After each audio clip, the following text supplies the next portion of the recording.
Welcome to Burlap Teachers. Enjoy the video. You'll start by confirming the basics quickly. Verify any physical mute switch and that the mic is plugged in or paired. Then open System Settings and go straight to Sound or Input Devices to choose the correct microphone. Once selected, enable the device and make sure it's not muted at the system level. Set the input volume around 60 to 80% so you have headroom.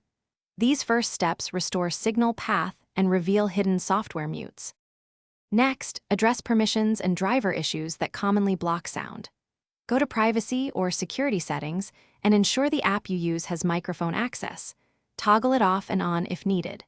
Then update or reinstall audio drivers through Device Manager or your OS update tool to remove driver-level mutes. Also open Advanced Input Properties and disable Exclusive Control so one app can't seize the mic. These steps fix software blocks and driver conflicts, preventing audio capture. Finish by testing the microphone across different apps and an online mic tester to ensure consistent input.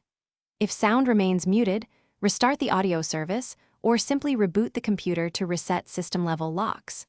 Make sure input levels and device selection persist after reboot.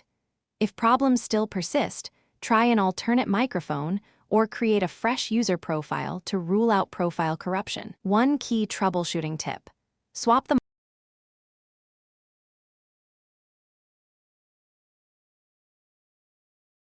Thanks for watching. Consider subscribing if this video helped you.